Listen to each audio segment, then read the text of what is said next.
it was important for a million reasons. But obviously the fans of Star Trek, and I'm a late adopter. I mean, to be totally honest, and I've said this since the 2009 movie, I was not a Star Trek fan as a kid, and I realized what I missed out on because I got to fall in love with it watching the shows when I started working on the film.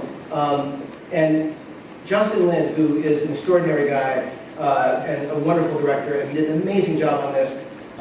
He was a Star Trek fan from, I think, the very, very beginning. I mean, he would watch with his parents and everything, and he loved and knew this world so well, and he was really inspiring to talk to. And I just felt that this was someone who, unlike myself, loved it from the beginning.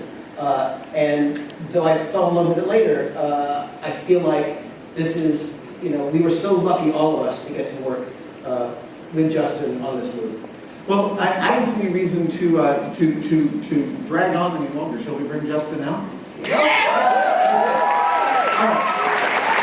Ladies and gentlemen, let's bring out Justin Lin, the director of Star Trek.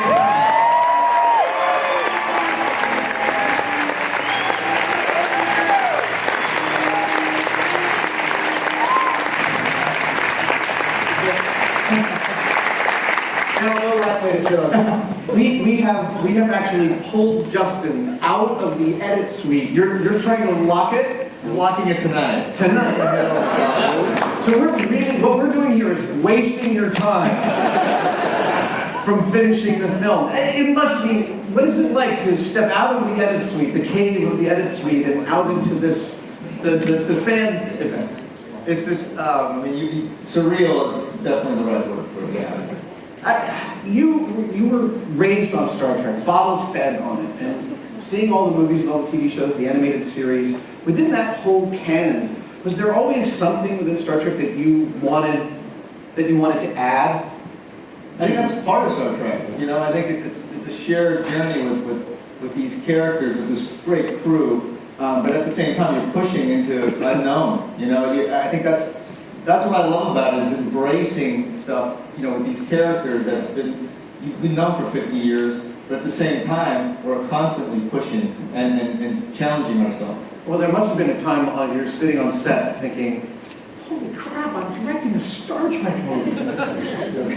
that happened, didn't it? Every minute. I think there's always that lag of 3 seconds of me bouncing back to my living room as a 10-year-old and back to on set. How do you try, in what part of your head do you park the history of Star Trek and hold on to it to push it forward, or try to ignore it? I'm not sure that's I think you have to embrace it. I think that's what makes it great. And I think what JJ's done so great is that we can celebrate and embrace everything that's in the last 50 years, but at the same time, we have these great characters that are going into these new adventures. And they're going to make choices, and they're going to face challenges, and they're going to keep evolving and growing. Yeah. I gotta say just one thing that Justin did, a few months back, there was a fan movie, Axanar, that was getting made, and there was this lawsuit that happened between the studio and these fans, and Justin, and I need to tell the story because he probably wouldn't, was sort of outraged by this as a longtime fan, and we started talking about it and realized that this was not, an appropriate way to deal with the fans. The fans should be celebrating this thing, like you're saying right now. We all, fans of Star Trek, are part of this world, and so you went to the studio and pushed them to stop this lawsuit, and now within the next few weeks it will be announced this is going away, and fans will be able to work on their project.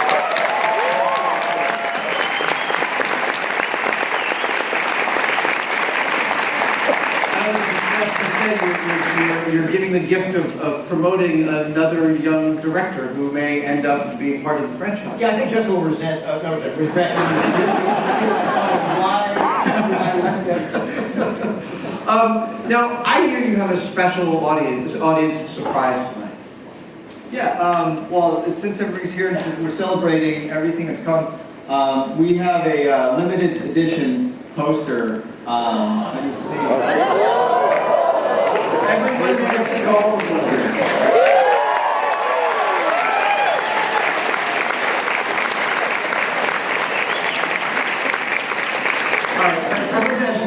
questions. Hold on a second. I wrote them down, but there they come up on it. Over the last 50 years, Star Trek has evolved as a franchise through movies, through television. Wait, I already asked that question. Well, let's ask it again. All right. Actually, here you go. Having grown up on Star Trek, was there a moment of excitement that you remember as a kid that you wanted to try and replicate for an audience member now from your film?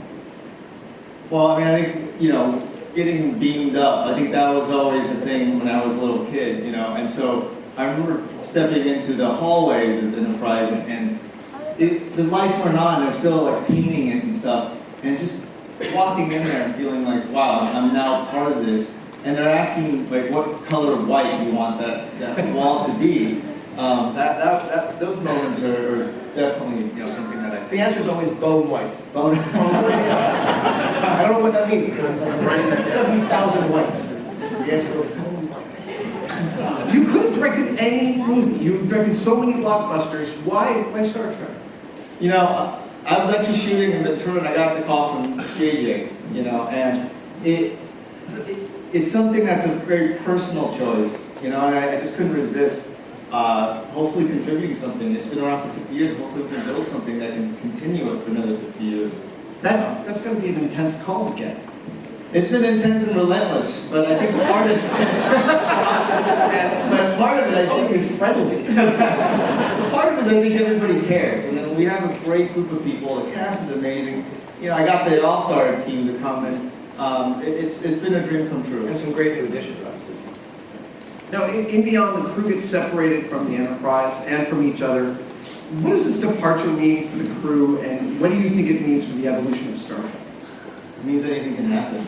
I think that's what's so fun about being a part of this, is that, these characters and themes, and we can go anywhere. And we can evolve, and they're going to run into new challenges, and there should be no boundaries. And talk about intense too, the story that you and of course Doug Young and Simon Pegg wrote the script, and the story that you pitched it felt so life and death and so frightening, and very much like an episode of the show, but writ large. And it was an amazing pitch to hear, like in the very early days. Okay, so where and when are people first going to get to see Beyond? Well, we're partnering with Comic-Con, and we're going to do our premiere in San Diego on July 20th. It's going to be, I believe, the first time ever IMAX outdoor. No way! We're going to have a line of this.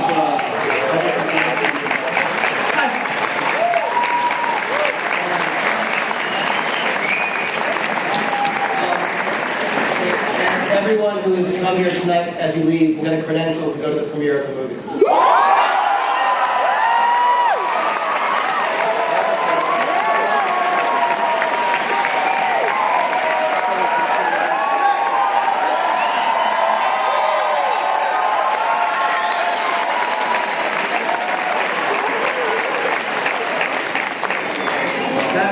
There's no way to follow that, so... Thank you for coming out and talking. Justin, we'll let you get back to finishing the film.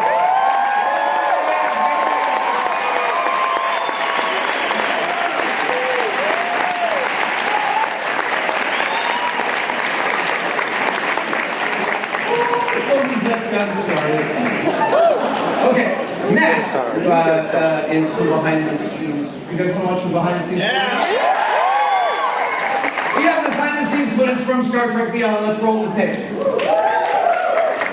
Welcome to the set of Star Trek Beyond. It feels familiar. Trek was part of my life growing up. Since it was on every day, the crew became our family. It was very exciting to be a part of this franchise. And I wanted to establish a tone that it's unique, but at the same time feels familiar to the Star Trek we all grew up on. Making a Star Trek picture is like making no other picture.